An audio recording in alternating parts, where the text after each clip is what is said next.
All right, so today we're here with Kooper, Gus, and Goldie, and the guardian had contacted us because she was having some issues with demand barking, some resource guarding, and some pottying in the house.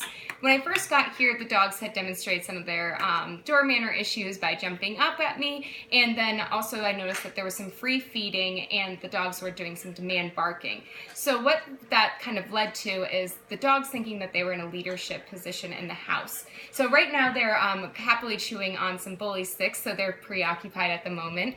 But what we wanted to reestablish is the guardian being in the leadership position. So to do that, we've gone through a couple of exercises. One is going over claiming the door. So that's to help out with the door manners. So to claim the door, you can Google that up, look that up on our website in our search terms, and there's hundreds of videos on that. But it's essentially just establishing a boundary around the door and allowing the guests to come in without the dogs immediately being there.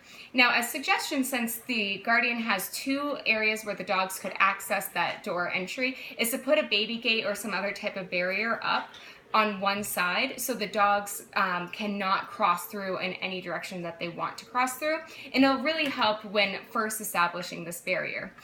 I would suggest that the guardian go over this exercise about 2 times a day and try to vary it up in the different times, especially when the dogs are preoccupied. If they're all sleeping, that's a great time to walk over and knock on the door. So that way, the dogs don't fully recognize immediately that she was the one who was knocking on the door herself.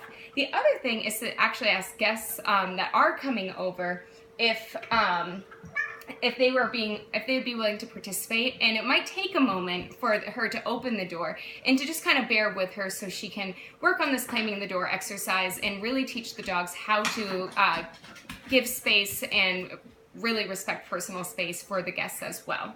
The next thing that we went over is a leadership exercise, which is in the video above this. In this exercise, we're specifically targeting changing the mindset of the dog to looking at their guardian as a leader and them as a follower.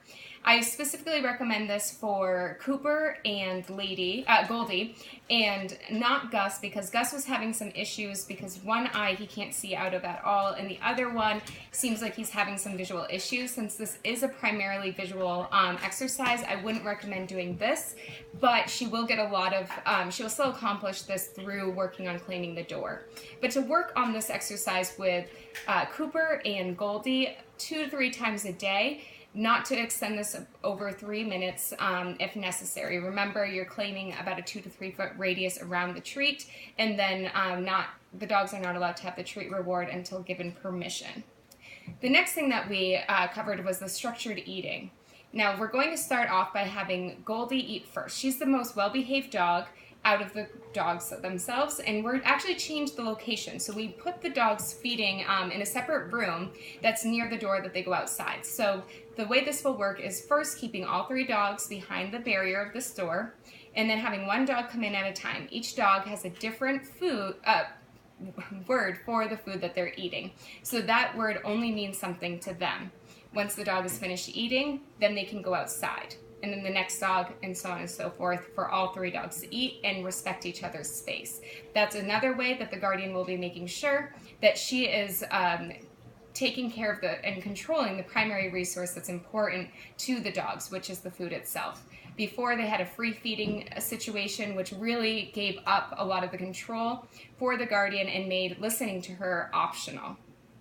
And again, I just want to go back over the fireworks. We do have some videos on how to help dogs overcome their fear of fireworks, but one suggestion is to also use your phone or use your computer to start with the fireworks sound, look it up on YouTube, and keep it at the lowest level possible, and keep giving treats as fast as you can. Treat, treat, treat when the fireworks sound is occurring, until you can make it louder and louder and louder until they are essentially desensitized. When you get to the loudest possible sound you can possibly make, and the dogs are not reacting startled or in a fear way, that's when you've accomplished this task. When real fireworks occur, or maybe thunderstorms if that's another trigger, make sure not to pet your dog if they're acting anxious, and a great way is to redirect them. Ask them to sit, ask them to lay down, do a couple of tricks that they might know, and redirect their energy to making that a positive experience. And as with all other things, make sure to keep petting with a purpose and using the escalating consequences to disagree with them when they're doing undesirable behaviors. Remember, everything you do trains your dog, only sometimes you mean it.